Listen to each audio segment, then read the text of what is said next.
tell you a little bit about Adelphi Women's Lacrosse. Okay, this is a fairly successful program where we have won 8 national championships and we have won a number of conference championships, been honored with a number of All-Americans, Players of the Year, things of that nature. Okay, that stuff is all great, but it's kind of why we do it, but it's not the overall reason why we do it. The reason we do this is to provide a complete student-athlete experience. The academic part of this is very important in that our kids end up with degrees that take them somewhere, okay? We're not looking for kids to get through 4 years, get a piece of paper, and then come into our office and say, what do I do now? That's not what college is about. So if you're going to school to be a lacrosse player, and you're gonna finish 4 years and go home to mom and dad and say, okay, great, it was really a lot of fun, but I don't know what I'm gonna do now. Somebody missed something. Somebody did you a disservice. Okay, you need to leave ready to get on with the rest of your life. Having just had the best 4 years of your life, but being on your way to even greater times. Okay, being a successful person, being a productive member of society, being responsible, being somebody that people want to hire, being somebody that people want to, be in a relationship with, and being somebody that people want to live next door to. Okay, that's all part of the growth process. Which brings us to the social aspect of it. You need to have a good time in college. Okay, it's really the first time in your life you're not going to have mom and dad hanging over you saying, do this, do that. You're going to have to make decisions on your own. Okay, you're going to have to decide when to eat, what to eat, when to go to bed, when to wake up. If you don't feel like going to class, you're not going to be in college very long. Okay, so if you have too good a time, it's going to be a short-lived experience. All right, but you need to enjoy the experience. All right, that's what we try to do here. We try to balance all 3 of the aspects I just described to you: the academic, the athletic, and the social experience. If any one of them is too heavily weighed, something's going to be wrong. If it's too heavy in the academic, you're going to stress out, you're going to be pulling your hair out, saying, what am I doing? Not going to feel good about it. If it's too much in the athletic, you're not going to get ready for the rest of your life. And if it's too much in the social aspect, you might be home by Christmas. All right? That's not what mom and dad want. Okay, so you have to find a place that balances all 3 of those pieces for you.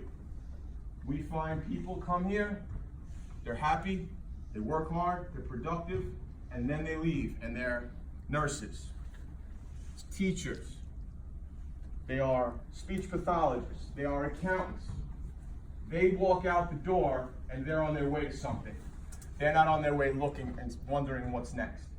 It's not perfect, okay? But I would tell you, probably about 90% of our kids are ready to go upon graduation. Whether it means they're going towards a master's program or they've got a job lined up through internships, through student teaching, whatever it is, the next step is waiting for them. They're not searching for it. And that's something you have to think about, okay? Because lacrosse is great. It's been great to me, it's been great to Frankie, it's been great to a lot of people in this room. But if that's all it's about, you're gonna be struggling someday wondering, where do I go now? Where do I go from here and what do I do? Who am I? If your sole identity is who you are on a lacrosse field, something's gonna be empty, okay? So you have to find something that fits for you.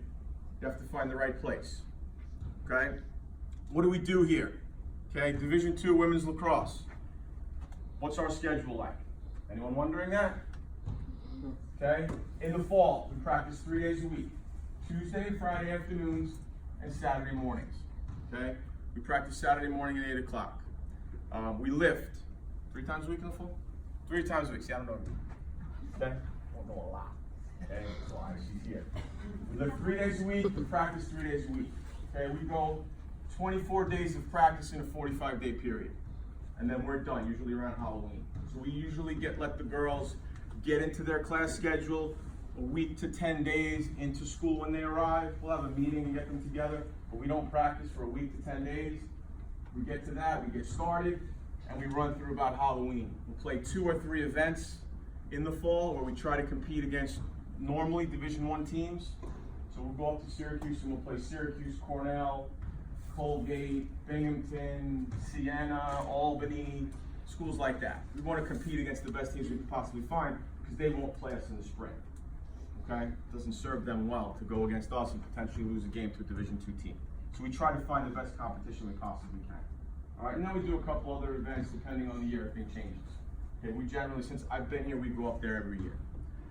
Get to the Halloween time, right? We run that from then till about, we go home for Christmas and we do individual workouts. We're still in the weight room, okay?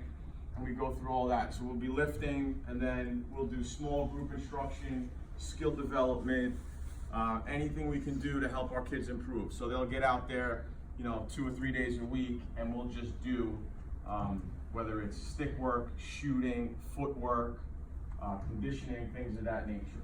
All the while, we have our strength and conditioning coach working with our kids, okay? Addressing where are their weaknesses, what kind of progress have they made. We chart it from the beginning to the end. We'll chart it from the beginning of their career here till the end. Who here lifts weights? Okay? Most people, when you go to college, you're going to be lifting weights. You're going to be in a weight room. I'm not saying you should be working out now, but that's part of the program. Okay? All our kids do it. Every sport here does it. And it's important, not just to get strong, but for injury prevention, for physical fitness, and for strength as the game goes on. One of the areas we find we're best is we outlast people. So we work very hard in practice, and we think we're strong. We're getting slow starts this year, but we keep going, and we finish the game strong. And we attribute a lot of that to the way we work in practice and to our work in the weight room. Okay, that stuff's very important. So we go through the individual stuff.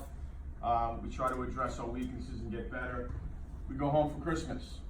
Okay, they get a packet that is running packet, lifting packet, things they're supposed to do on their own. We get back to school. We start a week before school does, and we go 2-a-days. So we'll go 8 in the morning, and then we'll go about 3 in the afternoon, or 2 in the afternoon. And we go 2 hours each time.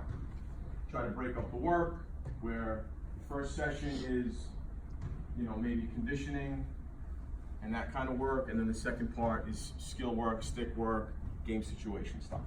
And we do that for probably 6 days, and then we give them off the first day of school.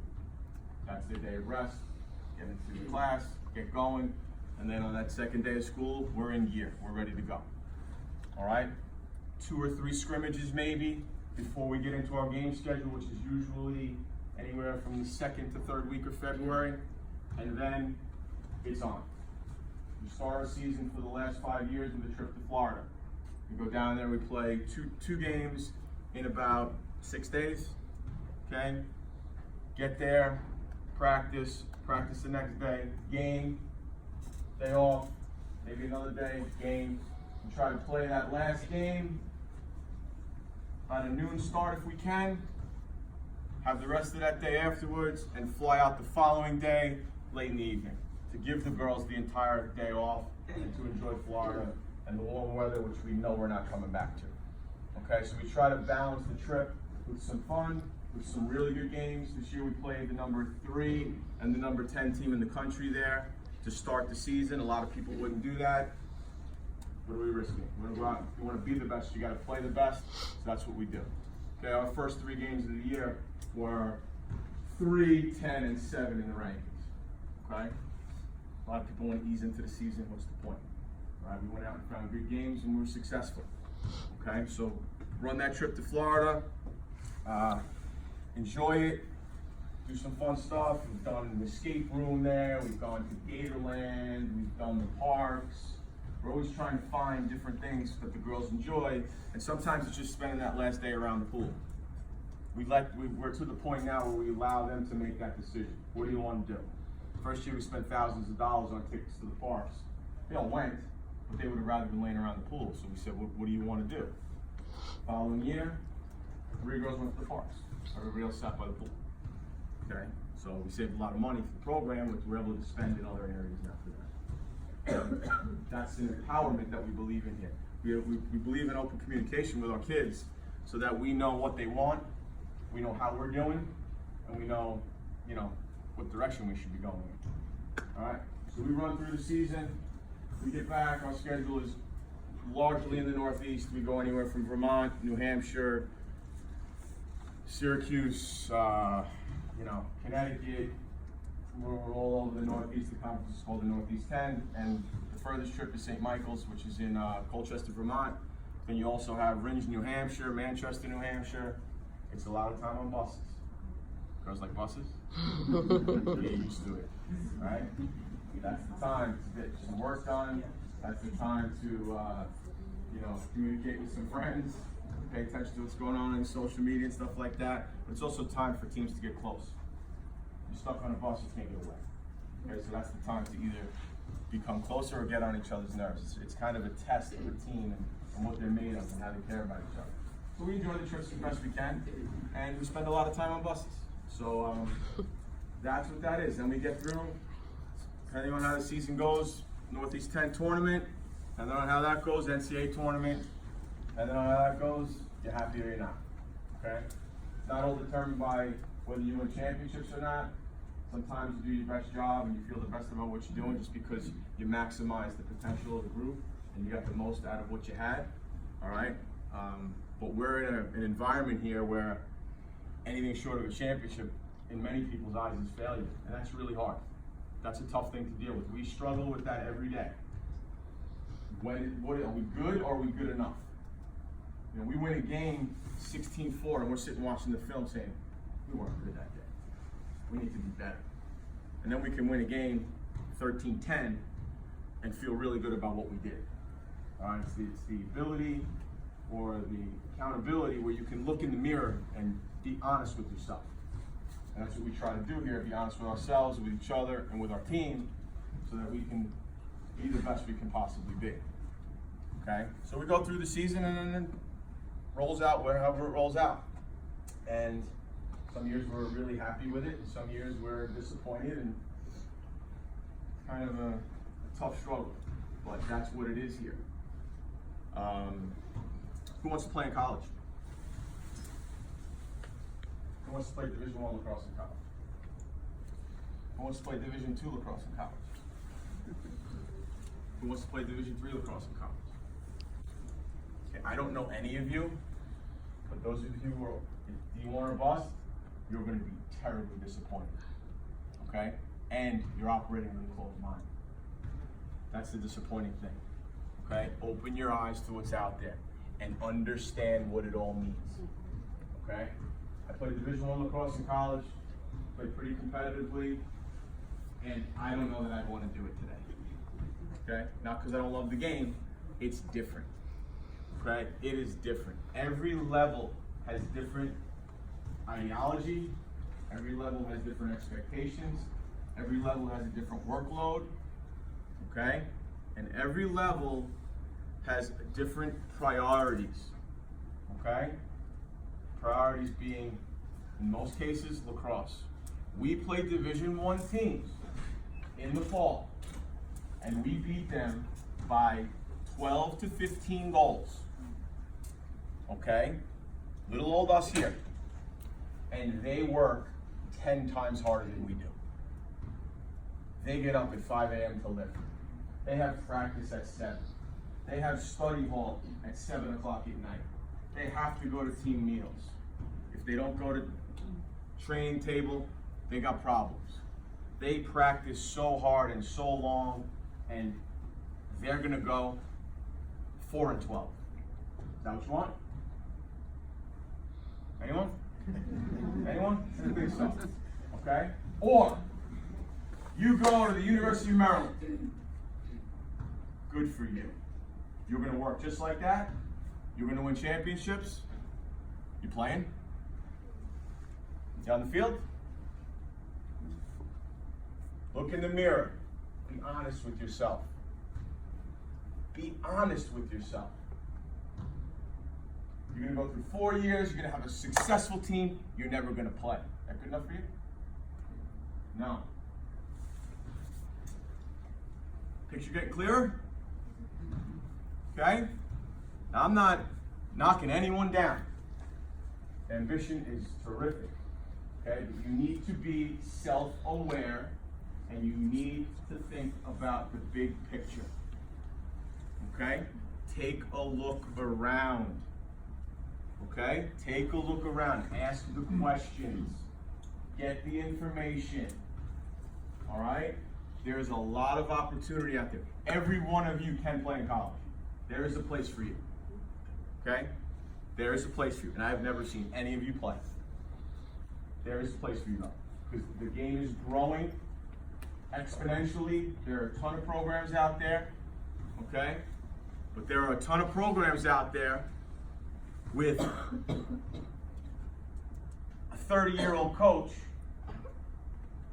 who just got our opportunity, and she's going to whip you like crazy so she can get the next job. You know what that means? You know what a stepping stone is? Right? There are people out there, they're coaching for the next job.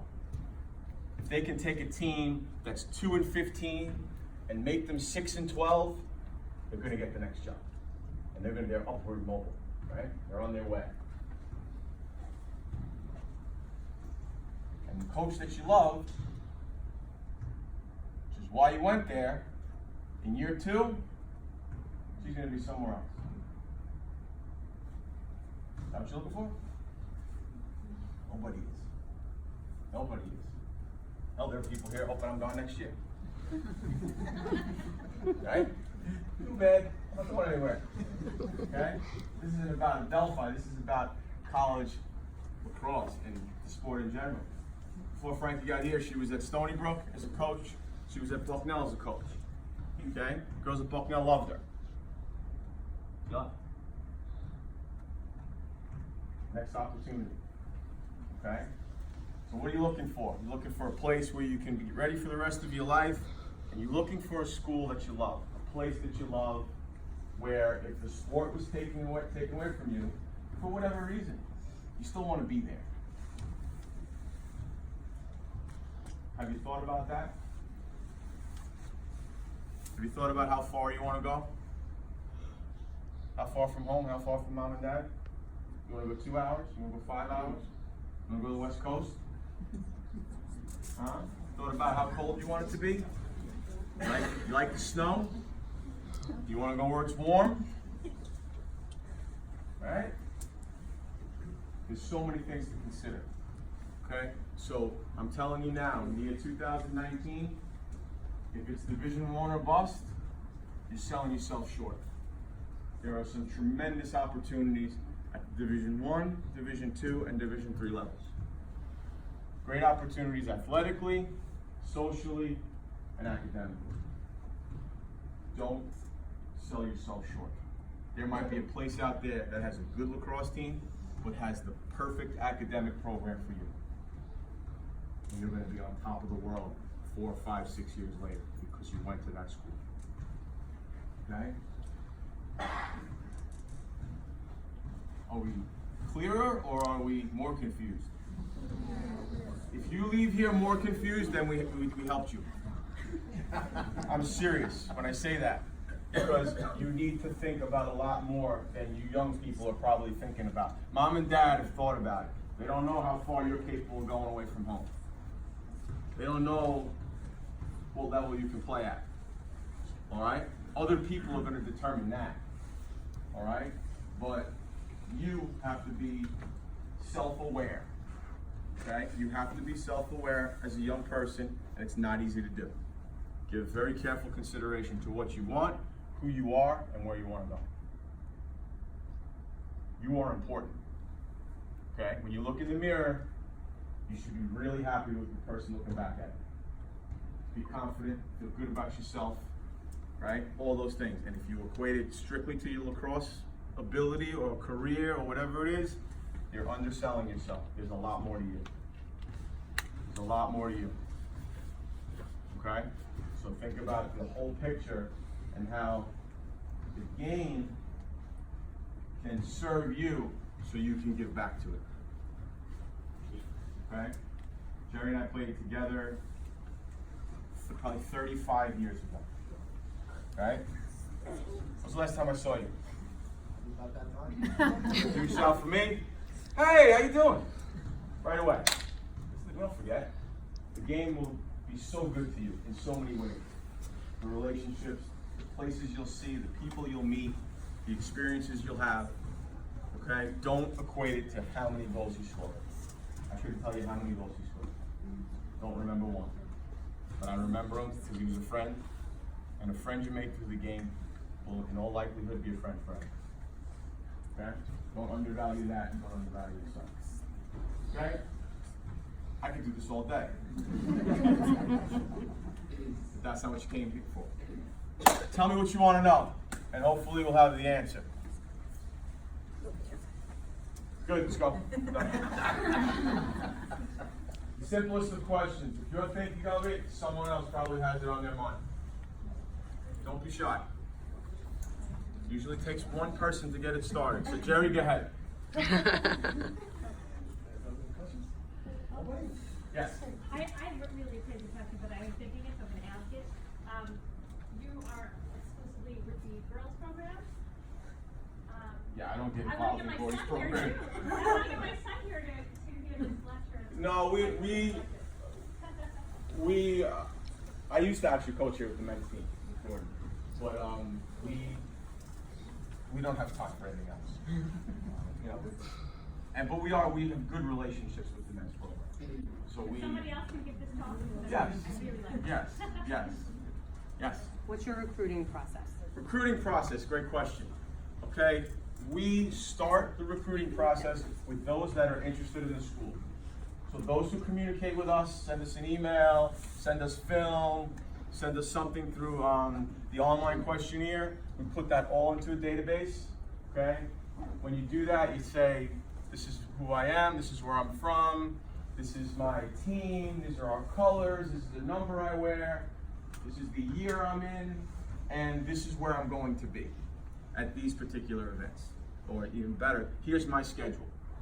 Okay? We take that, we put it all in a database, and then we go to events and we look at all those players. Okay? So we have a staff here of 3, in addition to Frankie and I, it's Jen Graham, who's our assistant. And then from time to time we'll have graduate assistants. So we may all 4 of us go to an event and I'll take 10, they'll take 10, we'll go through it, and we all watch kids and we rate them. And we sit down, we go through it. Maybe if I watch 10 and I like 3 of them, I'll say I like these 3. Frankie will go watch the 3 that I liked. I'll go watch the 3 that she liked. And we'll go, we'll share our opinions, we'll go through it, and then we whittle it down. We don't just go and watch games and hope to find a great kid.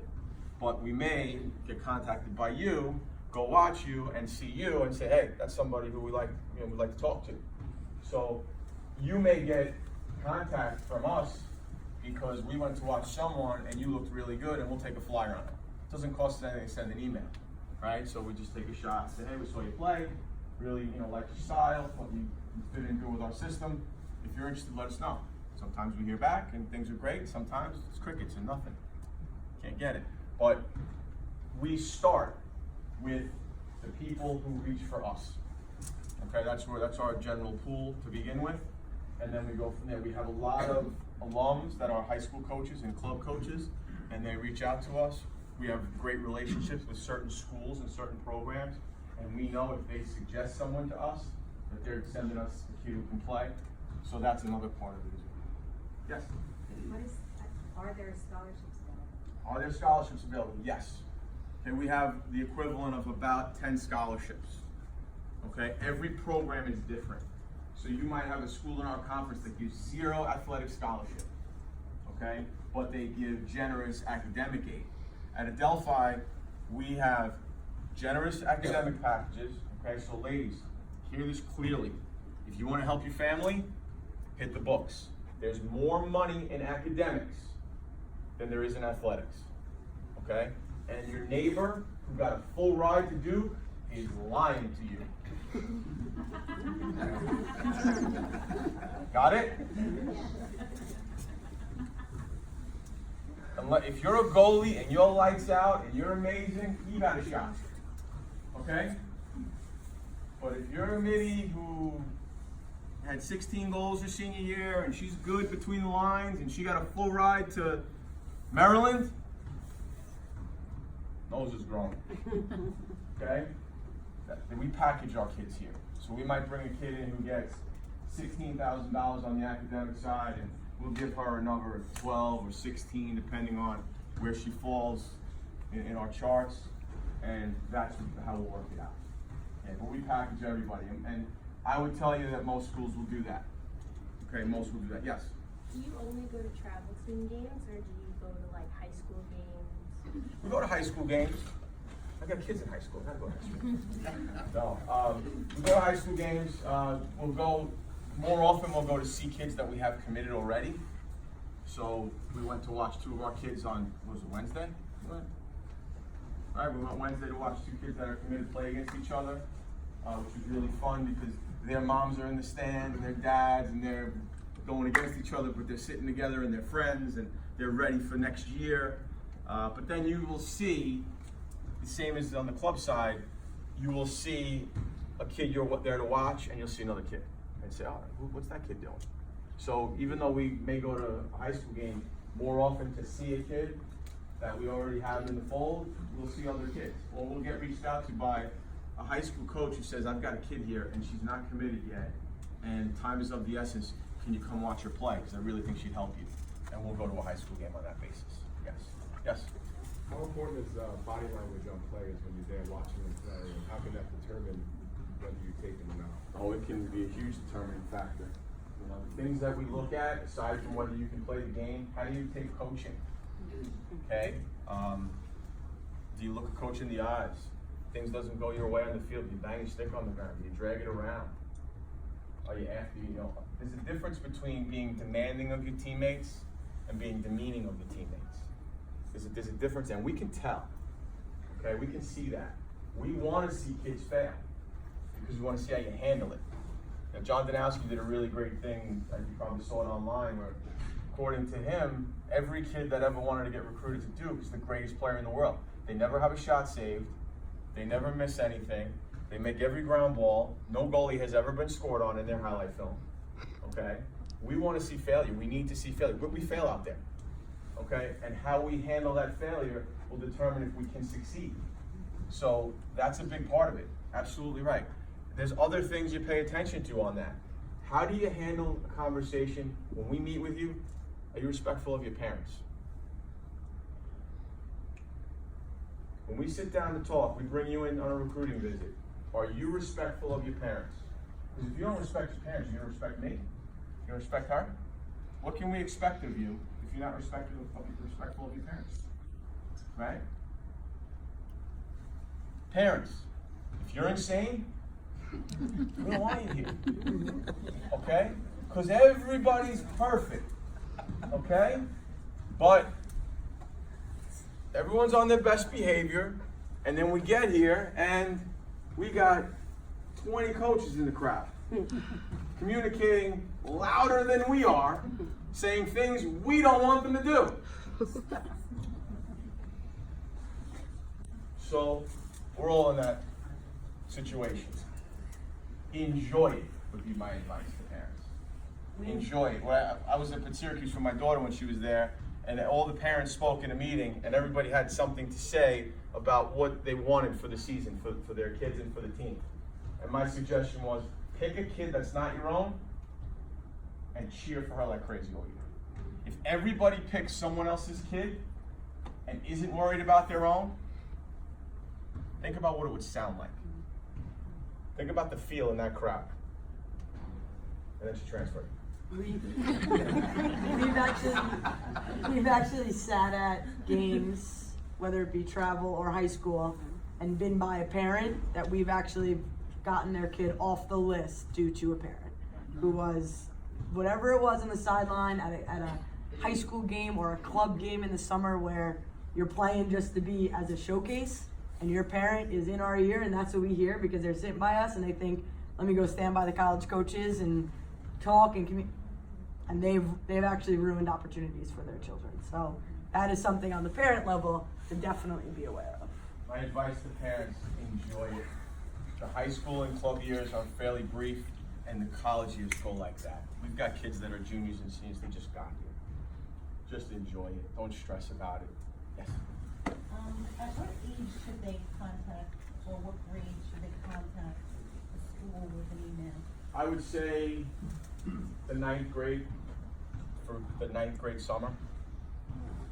Yeah, I would say going, the 9th grade for that summer, because you can't communicate. They're gonna change the rule. It's September now, but they're gonna move it to June probably of going into your junior year. So you get a good period of time there to get evaluated. But you can also go to, prospect days and things at particular schools if you're interested and get on their radar earlier. It costs like, in some cases, $75 to go and have a day. And do you like the coach? Do you like the plays? Do you like the players? And that could kind of help you with that ahead of time. Yes? Is there a lot of conflict with the girls that have clinicals or internships with the practice and game travel schedule? Yes, there is, and it's generally as you move through, so junior and senior year. So we don't discourage any of our athletes from following any program of study. And we have got as large a group of nurses as we've ever had. And we're starting to see it become an issue. We had one young lady miss a trip where we played 2 games because she had clinicals and she couldn't miss it. We had another girl who's in an engineering program, and she was stressed out about missing class during the trip to Florida, so she stayed home. She stayed home. I had a starter miss my first year in an important game because it was March, but if she didn't do her clinicals then, she would have had to do it in May, and that's playoff run. So we said, all right, we'll figure it out without you. So, student teaching is not a problem for games, but it can be a problem for practice. So we've had important players. I always use Jackie Jahelka as the example. For those of you who don't know, she's one of the leading scorers we've ever had here. She missed between 2 and 3 days a week of practice her senior year because she was doing a special student teaching program that kept her, out of practice time. So we had to do our offense on the days she was there and everything else on the days she wasn't. But it's a conflict, and there are places you'll consider. People always use BC as the example. Hey, who wants to go to BC? Go ahead, tell me. Okay. Right? They're great. Everyone wants to go there. Okay. They won't let you be a nurse and play lacrosse. How does that serve you well? You want to be a nurse, but you have passion to be a nurse. If you want to be a nurse, you want to play lacrosse in college, and BC wants you, you're going to go play 4 years of lacrosse, and then come out of school and say, okay, now I got to figure out how to be a nurse. You might want to do that. Okay? But there's probably a better option for you that will allow you to do it all at the same time and have a complete experience. Yes? What do they do on the off season to stay ready for the Orange Week? We call it or else. Be ready or else. No, we lift. Is there another sport that they play that complements lacrosse? There's a lot of sport. Basketball's great. We want kids that our best players are multi-sport athletes. Not here. We can't do it here. We haven't had a kid who's a multi-sport athlete for a while. But our sports information director was a softball and volleyball player here. It was great. But it's becoming more and more difficult. We have a great player on our team that actually got invited to play volleyball here. She just didn't want to. I don't know how thrilled I would have been with that. But it was one of those things. If she really wanted to, we would have probably figured it out. But by the time you get to college, you're probably specialized by then. But if somebody tells you in 10th grade, hey, stop playing basketball because you got to specialize in lacrosse, I wouldn't follow that advice.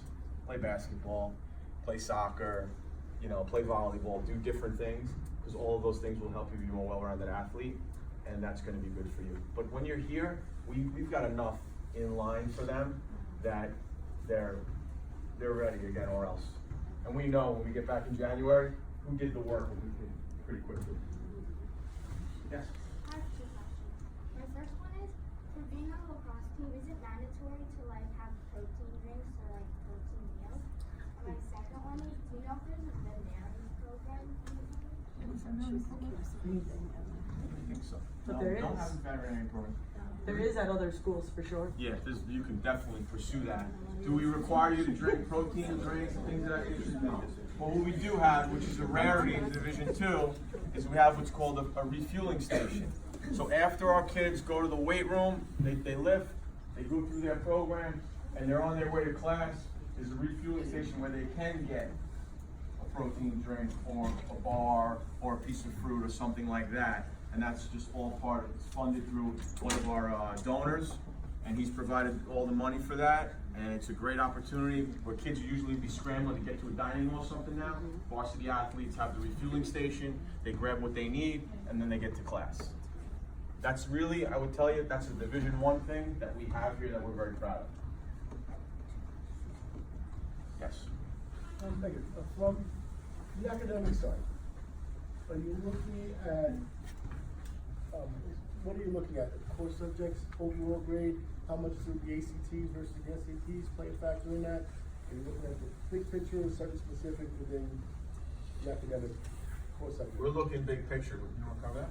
Yeah, I mean, big picture, it's us, and then it's obviously admission side of campus. So there's not so much that the SAT or ACT weighs one more than the other. Our biggest piece of advice regarding the standardized test that, or the ACT and SAT that we could give is to try both.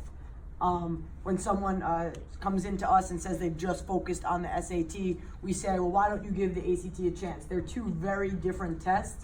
And students test differently with both of those. So give one a shot, at least here, and then they weigh out differently on the academic scale. And that's usually for a lot of schools. So you can maybe get a lower score on the SAT that converts to a higher score on the ACT, depending on how that admissions program does it at that school. So it's definitely good to take both and try both. Again, just because you don't know. Each test is definitely designed differently, course-wise. One is based on time. And then the other side of that is your GPA counts, pretty big as well. And that usually all groups together. So course rigor, as in the difficulty of the course level that you take, also gets accounted into that. And that's, the most part for every school that you're at.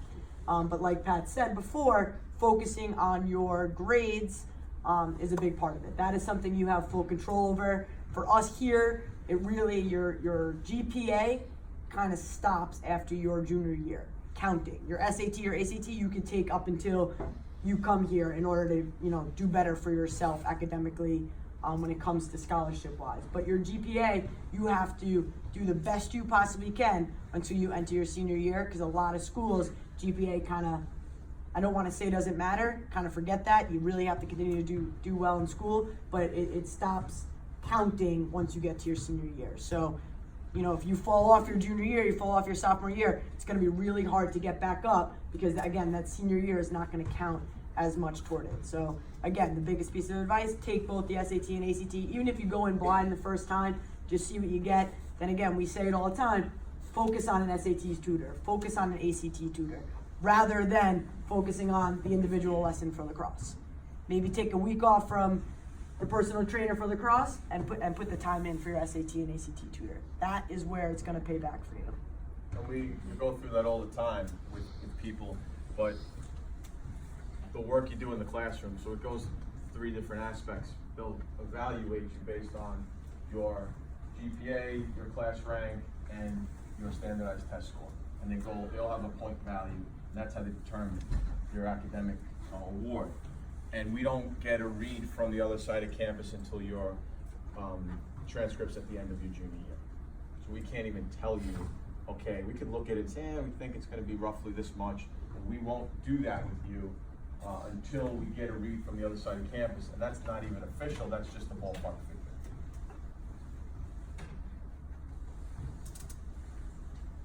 Anyone else? By the way, we have between a 3.4 and a 3.6 GPA as a team. Okay, so we don't expect you just to come here and be a lacrosse player. Our kids do well in school. Yes? Major academic subjects that are offered for the kids to pursue here? There's everything, but our team, I will tell you, we've got nurses, we've got people pursuing education, speech communications is big within our program. Business.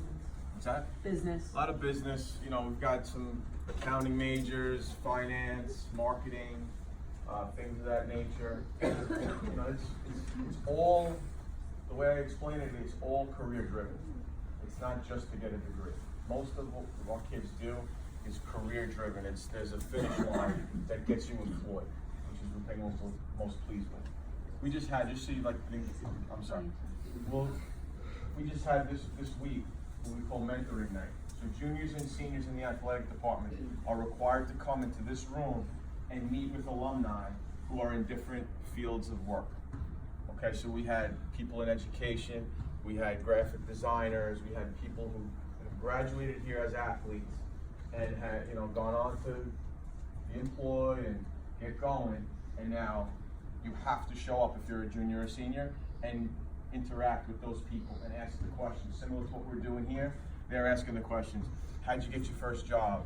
How do you like it? How's it going? What can I do to help myself? And then that's a whole networking thing that we do. We do resume writing workshops. They do different things with developing interview skills, all things that are promoted within the athletic department for student athletes, so they're ready once the time comes. Yes? Does the team live on campus, or is it more commuters? Are most of the people from Long Island or out of state? Or 5 commuters now? Yeah, we have about 5 commuters. We have 2 off-campus houses, and then most of our freshmen and sophomores live on campus. So it's a good split. But we have girls, and it's something great about Adelphi is that we have players on the team who, again, you go back to Jackie Jahelka. She lived in Garden City. When she moved off campus, her house where her parents live was actually closer than her off-campus housing. But it's the part of being so close that you get to choose your home away from home. As much as she wants to go home, she can go home. And as much as she wanted to, stay on campus, she could. So freshman and sophomore year, we encourage the girls to stay on campus. It's just easier. And then junior and senior year, they usually live off campus. Sometimes by the time, when you have a senior on the team who's, again, focused on student teaching or nursing and they're doing clinicals, sometimes they'll just move home because they're kind of, outside of the, social life a little bit more, and they're just kind of trying to focus on graduating. So it's just easier for them to live home and commute from there. But it's a good mix. But again, a lot of the girls do live on campus, at least to start. And most of the team is local, like from Long Island, or are they from the local? We have 2 girls right now that aren't from Long Island. So there always is, a few girls here and there, but just the way it is, not for any reason in particular, but we do have mainly girls from Long Island here. Do the players on the team, do they dorm together? Do you have arrangements so that if they're freshmen coming in, that you like to see them together, or is that? We don't force them to do anything like that. There have been kids in the past who've had a friend or somebody, that they knew and they moved with them. But generally what happens is when a class gets committed and they, these days everyone communicates with each other. They'll all have some type of interaction. They'll come to prospect days that we do together. They'll come on their official visit together, and then they'll do their best to say, hey, I want to live with you, I want to live with this, and they'll put 2 here, 3 here. So they do that on their own. We don't really get involved in that. We don't get it, we try not to get involved in those decisions and the things that they do. There are other sports that do, but we want them to figure it out. And there's people who they love each other and they room together their freshman year and it doesn't work. And next year they're looking for someone else because they were great communicating via text message, but when they had to live together, it wasn't good for them. That happens. It's all part of growing and learning and understanding and building those relationships. They're still teammates, they're still friends, they just don't want to live together. Yes? If you don't play upper level as an underclassman, does that affect you at all going into college? Meaning upper level. Like if you're a freshman or a sophomore and you play on JV instead of varsity, does that affect anything? The biggest thing is that you become the best player you can be. Okay, so you could be on the varsity in 9th grade and not play. And sure, you go to practice every day, and that's great. But what would be more important, that or playing on the JV, being an important player, developing your confidence, being a leader, being somebody that the other kids look to, right? To me, that's more important. Just playing. Young people here, don't give that too much thought. Okay? The example everyone's using now is, do you know who Pat Spencer is? Some of the dads would probably know, right? He's probably going to win the Tourathon Award this year as the best player in college lacrosse. He's at Loyola, and he didn't play varsity in 10th grade.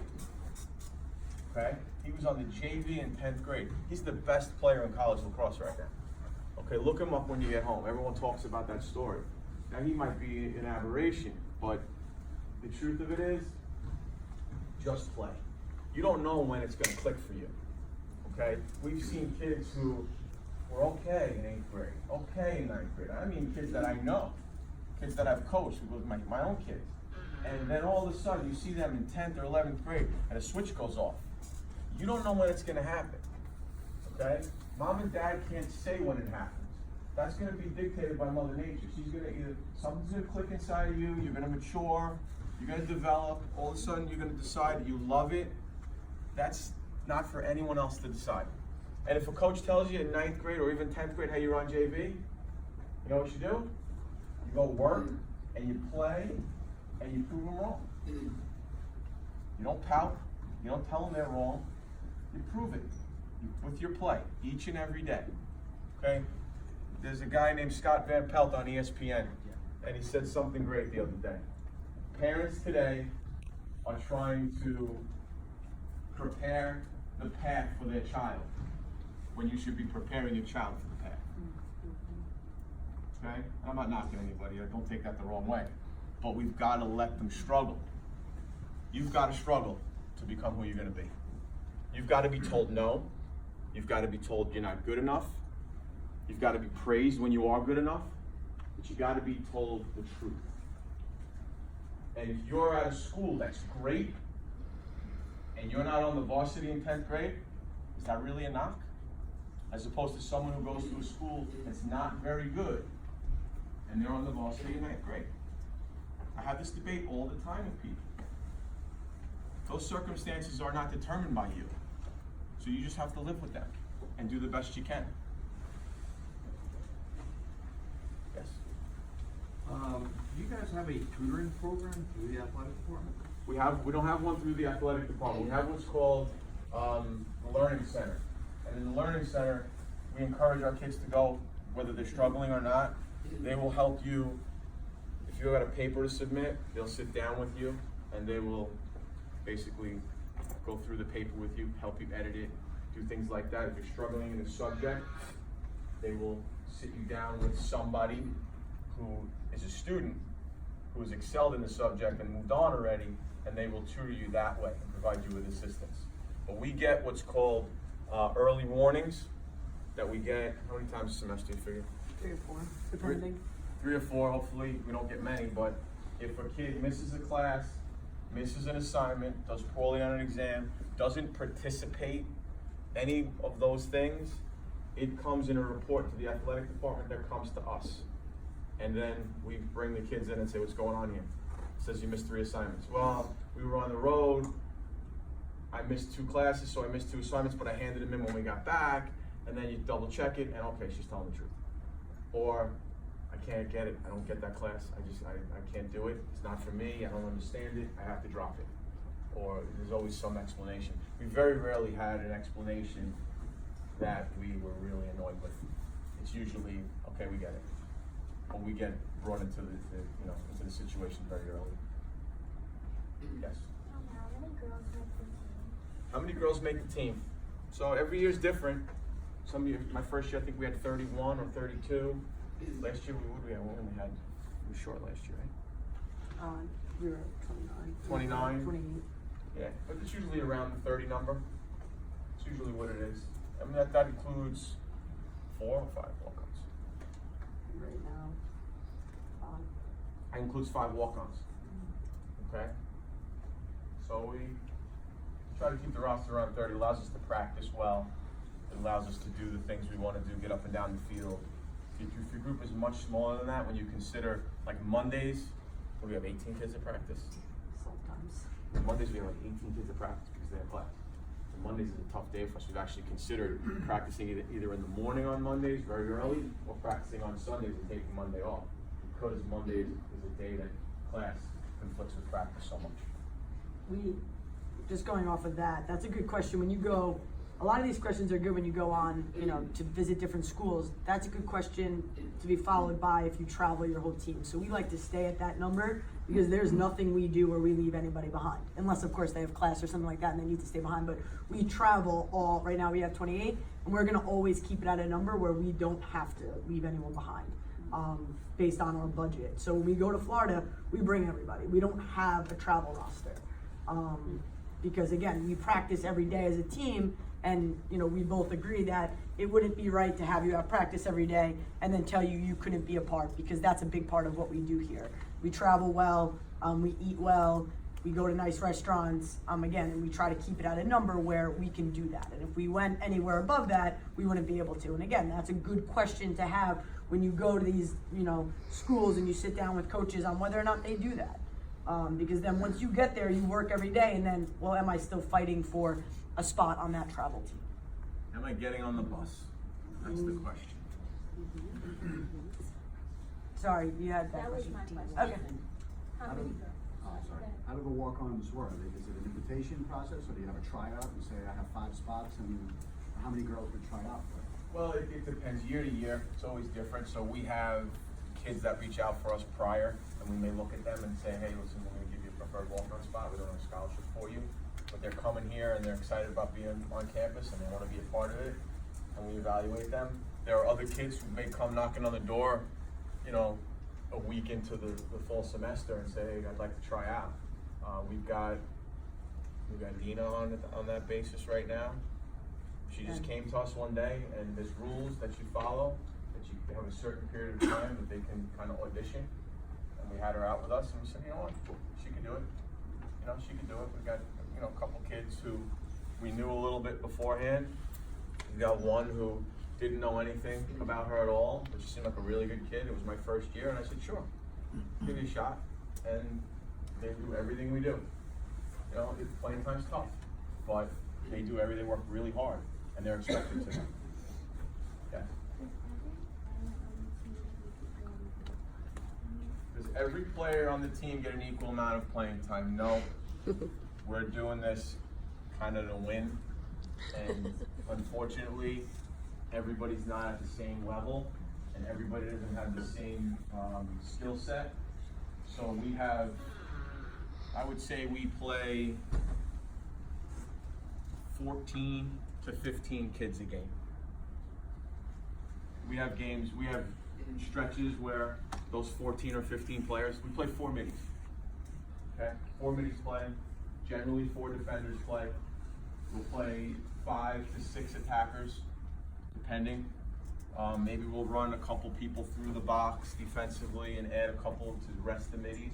But if you look at any team in Division 1 or 2 or 3, lacrosse that's competing, they don't play a lot of people. They don't. They leave people on the field. We leave people on the field. We're fortunate in that we have games that we win fairly convincingly, where we're able to reward that next group of players with playing time in game situations. But there's no guarantee of that, no. Yes. For the goalies, say there's like 2 goalies. If they're both like equally good, do you like alternate them or just play one? Well, there's an old expression: if you have 2 goalies or 2 quarterbacks, you have no goalie or no quarterback.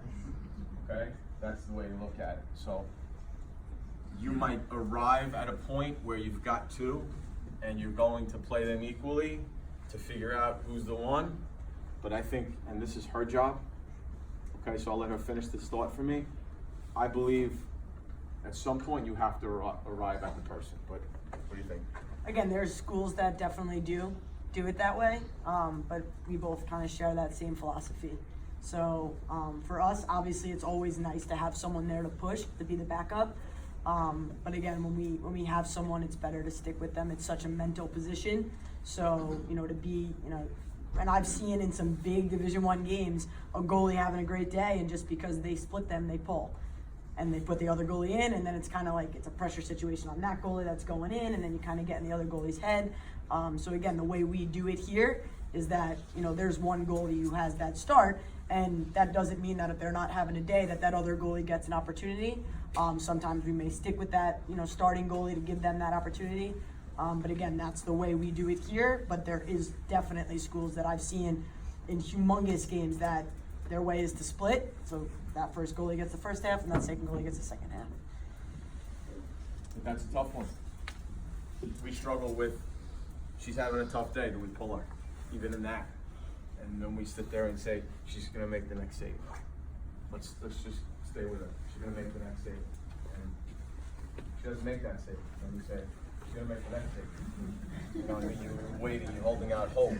And then she makes a big save, and you go, all right, you're rewarded on confidence. You know what I mean? But it's a tough decision. It's a really tough decision. It's much easier for me to pull an attacker off the field because she's having a tough day and talk to her and figure it out and say, take 10 minutes and we'll get you back in there, than it is to do that with a goalie.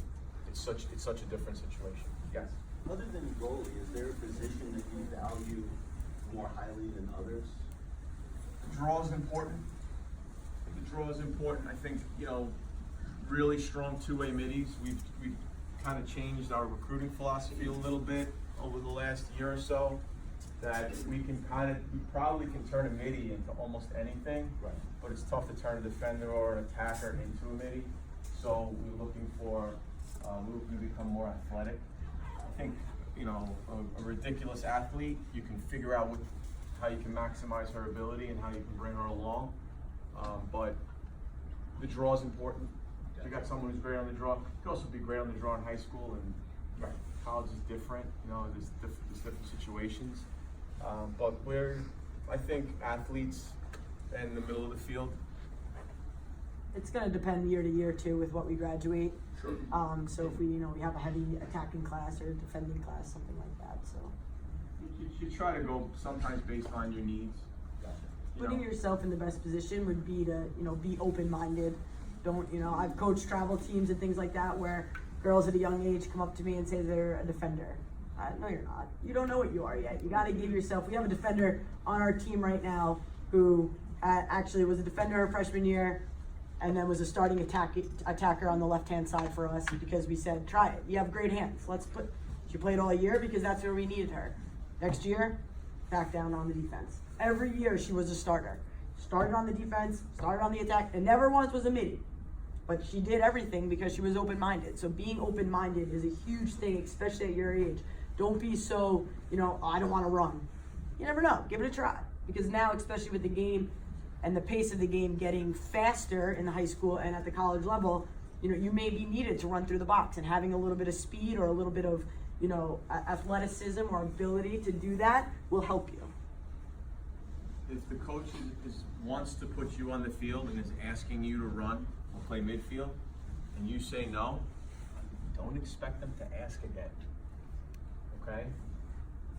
Because they're not going to beg you to play. I had a club team and I used to coach, and I had two girls that came to the team. I didn't know them very well, and I didn't know what they were going to be, but I knew what we already had. So we're at a tournament, and I said to the one girl, I need you to run some midfield. She said, I don't run midfield. Okay. Went to the other girl, I need you to run midfield. I'll do whatever you want. Her name's Kaylee Broderick. She's a starting defender for us. She's great. Okay? She came, I coached her all through club. All she did was what we asked. Come here, one of the toughest kids we have, having a great year. You'll see her today. She's terrific. She won me over because she just wanted to play. And the other girl kind of had demands. Coaches don't like demands. Yes?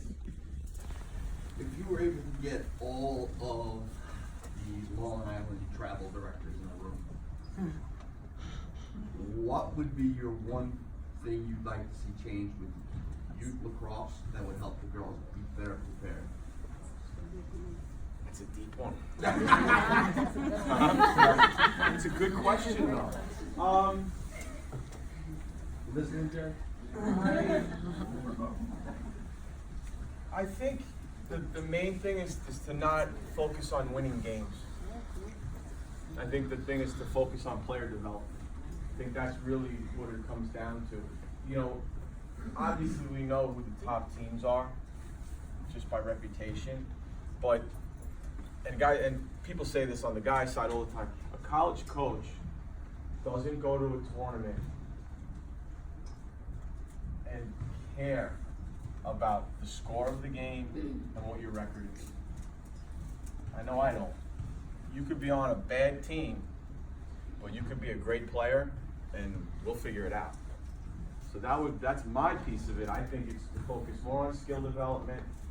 I think it's to make sure kids are enjoying themselves, because the burnout factor, because of the pressure that's put on by everybody in these kids' lives, I think, is troubling. You want kids to feel good about it. I played until I was almost 40 years old because I loved it, and no one ever told me I had to do it, and it was one of the greatest things of my life. If I grew up today playing, I don't know how much I'd play after college. There are kids who run from the game after college because of the pressure and the workload that's put on them to that point. Like, they want to get out. This game should not do that to you. Game, it's a game, right? It should be fun, right? Every year, Frankie brings a group of girls up to Lake Placid. I go up with my guys to Lake Placid. We go play, we watch other people play, we have a great time because we love it. I hope that when it's all over for you, you have the same feeling. It's just really hard today. What do you think? Yeah, I mean, I go off of that same thing. I think that kind of touches on it for sure. Yes. Besides the game today, what is your players' pre-game agenda? Oh, God. They have a dance party like before every game. Okay, so, and I don't know, I just sit there and shake my head. You know, they get here usually about 2 hours before, a little bit more sometimes. It'll depend. If it's someone's birthday, the locker room gets decorated happy birthday. If they hate the other team, it's decorated kill them. If it's, you know, who knows what the event is, but you'll start to hear the building shake a little bit, and everything starts going, and we'll walk in the locker room, the lights are off, and there's like strobe lights flashing, and then you know, they're all sweating, and their makeup is running, and it's like, what are we doing here? Who here wears mascara for the game? Anyone? See? You can play here. But What do you ask of them? They ask it differently. What do we ask of them? Yeah, what do you ask of them? We ask of them to be ready when the whistle blows. And we believe this because everyone's different. So we want them to be here a certain amount of time before game time. We want them to be ready. We usually go in, you know, the clock will start running at 60 minutes, so we'll know when we need to be out there in order to get our warm-up in. We'll go in usually, you know, 5 of. If we play at 1, we'll go in at 5 of 12. We'll talk to them for a little bit, depending on what it is the message is. We get out and we warm up. You know, honestly, it's one of the things we struggle with because every team's different, every day is different, every game is different, and we're struggling with how to get out of the gate this year. We really are. We're struggling with how to get out of the gate, how to play fast early, and it's one of the things we're still working to get the answers on. So if you have any, please let me know. Yes? What advice do you have for parents that, besides, you know, being positive and, you know, cheering for the kids and having fun, what advice do you have for us that we're going to be in this journey for the next, you know, 6, 7 years with them? Go on an extended vacation. No, I just think enjoy it. I know it sounds very simple, but I would say, again, be self-aware, be honest about who your kid is and what they are as a player. I say all the time, there's a difference between a lacrosse player and a girl who plays lacrosse. Okay? People don't like hearing that, but there are kids, you just look at and go, that's a lacrosse player. She's all about that. This is her thing. She lives and dies with it. And then there are girls who play lacrosse. They're very good, they love it, but there are so many other things in their lives that are important to them. And they love the game, but it's not who they are. They can still play in college, they can still be really good players, but there's a difference between those two people, okay? There's a big difference between those two people, and you gotta recognize that. The other thing is I would, you know, ask all the questions, gather as much information as you possibly can to make an educated decision. You know what I mean? Don't believe everything you hear, don't believe everything you read. They don't know anything. He's usually a moron. She's not as smart as she says. Everybody's doing this. They all do that. None of that means anything. It's what's best for you And for parents, it's what's best for your child. Not best for your lacrosse player, what's best for your child. We all want them to be great. We all want them to have success. We want them to be a star and all that. But if that's our only identifier for their value, and if it's the only identifier for you for your value, we're going down a dangerous road. So I would say focus on the academic part of it. You know, pay attention to what's going on. Finding the right place is really what it's about. I think something we say to everybody who comes in is go see different places. Take them to different schools. So my personal experience, I was very late in the recruiting process, very, very, very late. I played on a great travel team. Everyone was going all these places and I was kind of overlooked. And all I had my mind set on, just like everybody in this room, was to go a big Division I school. So I was getting recruited at a time when Florida just started their program, and probably 6 girls on my top Yellow Jacket team were going to Florida. And I was, like I said, I was a goalie and I was being totally overlooked, and I wanted big and I wanted far and I wanted warm. And then I came to Adelphi. And I sat down with the coach then, you know, put a vision in my head. It was Division II, it was small, it was 25 minutes with traffic from my house. It was not what I wanted at all, and it's where I ended up. And I, you know, couldn't have been happier with that decision, and I had opportunities after that, but again, it was totally not what I thought I wanted as a sophomore, junior. And then my mom, you know, said, let's go there. Go check it out. Just go sit down, give it an opportunity. And again, just go and see places, sit down with different coaches and get on different campuses, because you never know when you walk on a campus and you're like, okay, this isn't so bad. This is kind of, you know, great too. So definitely, if you go to a place and they give you an offer you can't turn down, again, we've had kids come to us that, and parents have said, you know, we went to one school when she was a freshman and now she's a junior and she wants to transfer. But she went to one school and they gave her a great offer and the locker room was cool and the strength and conditioning, you know, weight room was amazing. But again, that's not what it's all about. So go see. If you want big, check out some small. If you want far, check out some close.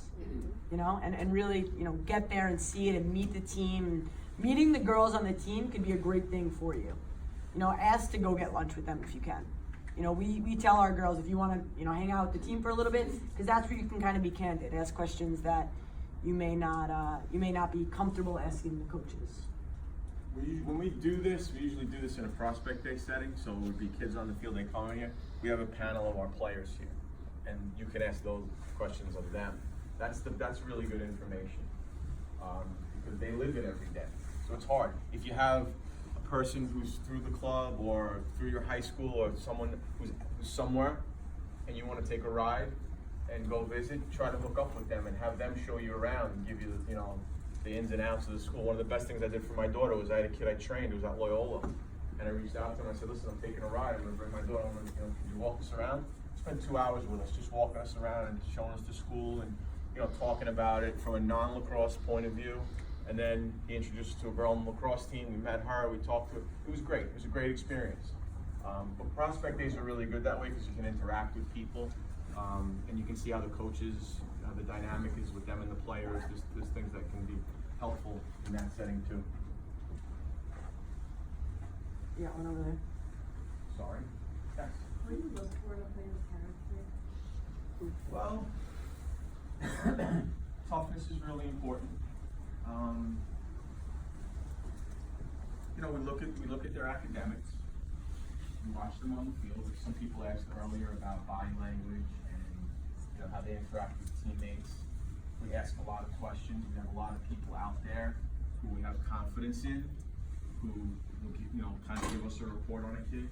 So we might get contacted by a kid, we'll go watch her, we'll like her, and we'll know her club coach, and we'll reach out with someone who's in the program.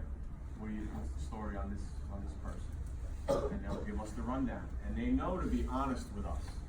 Okay, as much as somebody like Jerry wants to help you, he's got to help the person after you. And he's got to have that coach answer the phone the second time, and the third time, and the fourth time. So he's got to be honest. West Islip High School. Anybody from West Islip here? If Joe Nicolosi calls, we talk. He tells us about a kid, we believe. He's been good to us. He's delivered some terrific kids here, okay?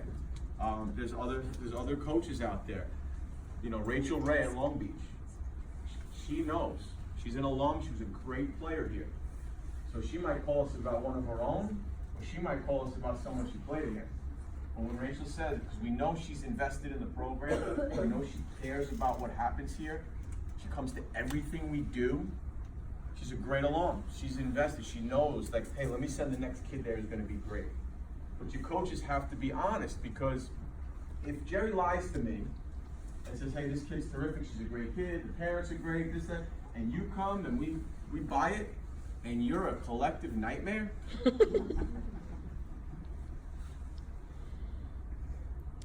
Jerry Caramel, he ain't taking that one. You know what I mean? You just can't do it. He's got to have credibility to help you and everybody else. You've got to be fair to him. That's really what it comes down to. Character is really important, and we look for input from people who have experience with kids that we don't have. You know, we know a lot of people. We might know people who teach in your building. I reach out to your guidance counselor, somebody we know, and say, hey, listen, what's the story with this kid? Oh, great kid, great family, trust me. Okay. If they are our friends, they're going to tell us the truth. Well, they're not our friends anymore. Yes? This is kind of random, but what's your personal opinion about girls switching to eye gear to the helmets? It's a good question, actually. What is my opinion on the helmets? I think there are situations where the helmets are necessary. When young people have concussion problems and there's a situation where you have to take care of yourself, I think it's really something you should do, okay? Because there's a lot more beyond lacrosse, and if you really want to play, and wearing a helmet is going to protect you when you experience the concussion for whatever the reasons, because it could be basketball where you got the concussion or something happened to you.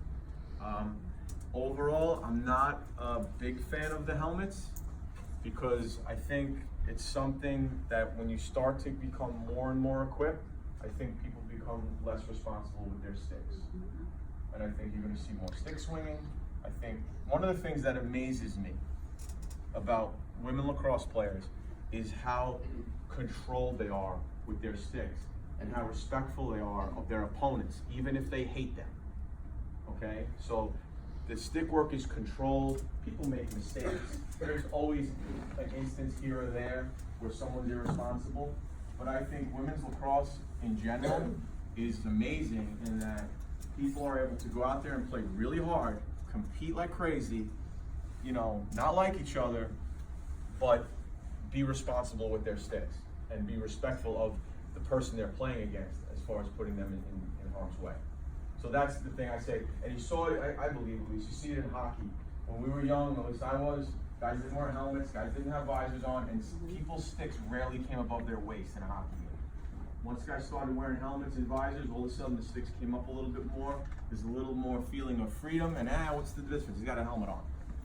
So I could be wrong, that's just my personal opinion.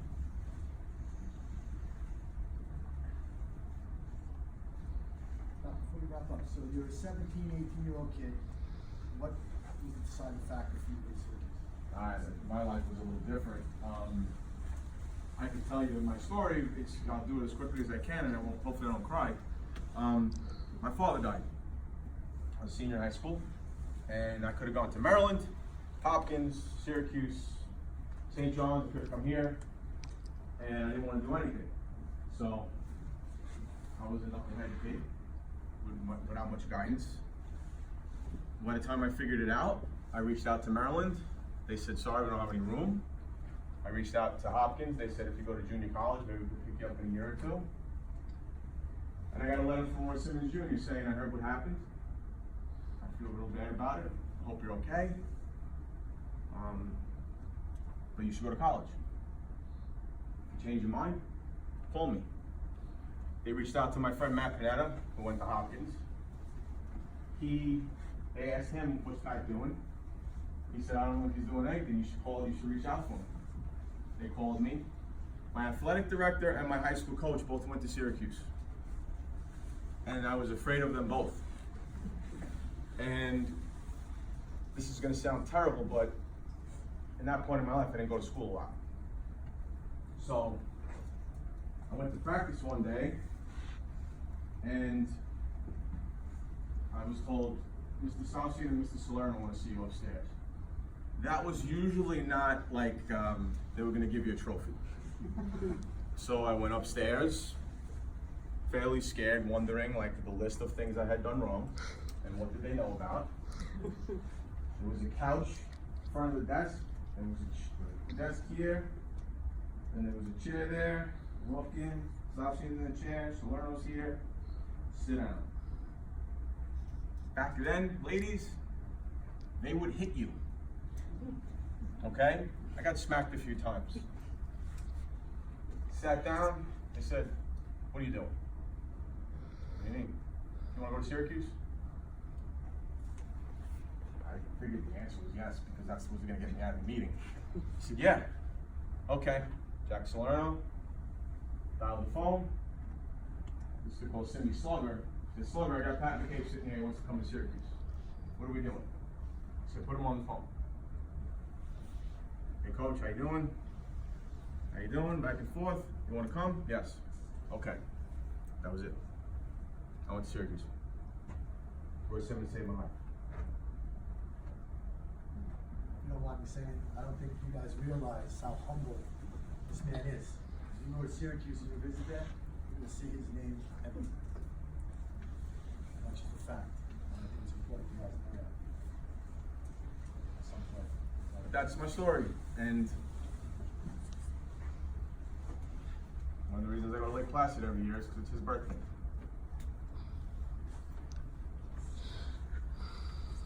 I think this year's 83. So, I love the game. I hope you do. I hope you have the feelings that we have towards the game. I hope it can give you, selfishly, the rewards that we've had. And I hope you can look back on your experience as fondly as we do, because that will mean you make good decisions. That will mean you followed a path that was good for you. Okay? Again, look in the mirror, be self-aware, be honest, okay? And understand who you are. And don't ever undervalue yourself. Because you're gonna go through days and weeks and periods where it's gonna be a struggle. They don't want me, I'm not good enough, this is what I want and I can't have it. It doesn't define you. It's the long road. It's the big picture. Okay? That's it for me. I thank you very much for coming here.